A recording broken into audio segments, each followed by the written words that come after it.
मेरी अदालत से दरख्वास्त है कि अंजलि जी का तलाकनामा नामंजूर किया जाए और पति पत्नी को हंसी खुशी साथ में रहने का आदेश पारित किया जाए, ताकि समाज में यह संदेश जाए कि जिंदगी की सही पूंजी प्रेम है, प्यार है, न कि पैसा।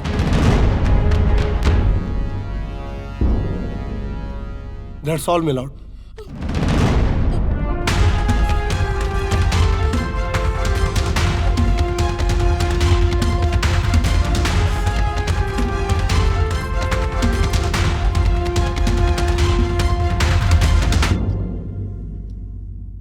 दोनों पक्षों की दलीलें सुनने के बाद यह अदालत इंडियन पीनल कोड के हिंदू मैरिज एक्ट के सेक्शन 13B सब सेक्शन 2 के तहत पति पत्नी को एक दूसरे को समझने समझाने के और तालमेल बनाने के लिए 6 महीने का वक्त देती है। यदि 6 महीने में पति पत्नी का एक दूसरे के साथ सामंजस्य नहीं हो पाता है तो यह अदालत इस तलाक को अपनी मंजूरी दे देगी।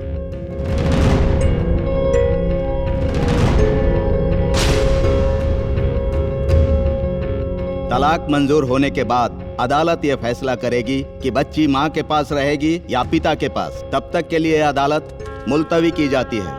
द कोर्ट इज एडजर्न्ड।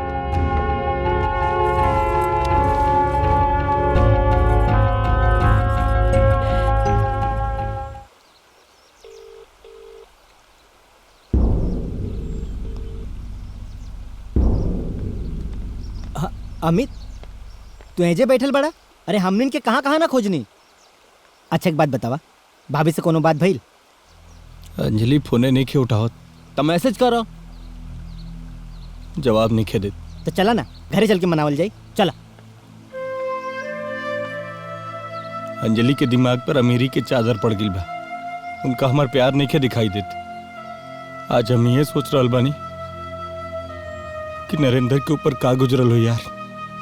हम अंजलि के परेशान नहीं कर चाहत, लेकिन चिंता हमरा गुड़िया के बा। वो अम्मी के बिना कैसे रही यार। I miss you, mummy. I miss you, पापा। पापा। गुड़िया। पापा। मामा, मामी। ला बच्चा।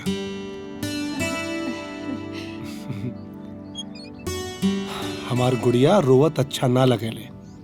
हाय देखा, हम अपन गुड़िया खातिर ढेर सारा खिलौना लेके आयल बानी। अच्छा है। हाँ चल चल लेके खेले के। मामी अगर रउआ घरे हमरे नियन एगो गुड़िया होई त हम खूब खेलती।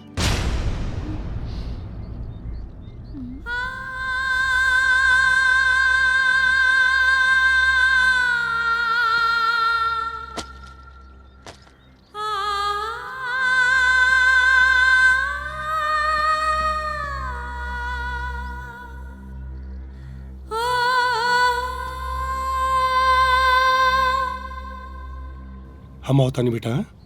जी मामा जी।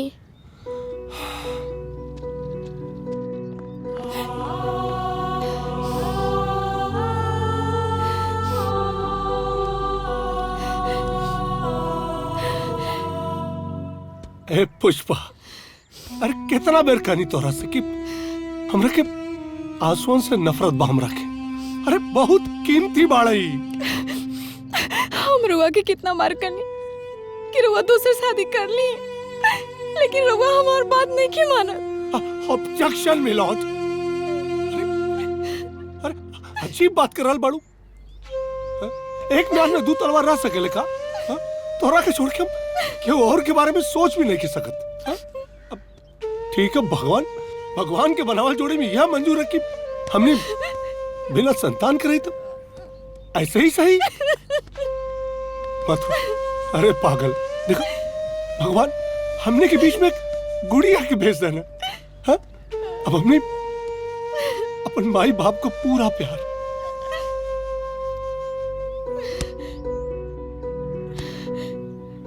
गुड़िया पे निछावर कीजिए। केस डिसमिस।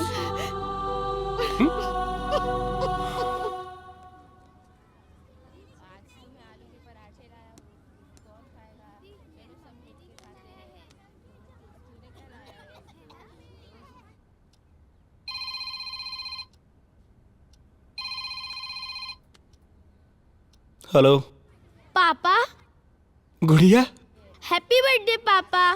थैंक यू बेटा, तेरा याद रहे। हाँ पापा, पापा मम्मी के फोन आइल रहे।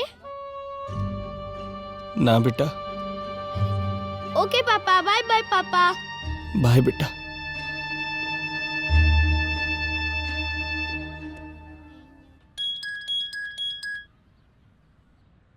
हेलो। मॉम, हाँ गुड़िया। मॉम आज के दिन बड़ा स्पेशल है। कहा? कैसी वाइफ है आप? अपने हस्बैंड का बर्थडे भी याद नहीं रखती। ओह, तो तू बात कैले रहलू? पहले तू बाड़ू की हम। चलो उनकर आके कॉल करके उनके जन्मदिन पर बधाई दिहल जाओ। Okay mom, come on mom. Okay.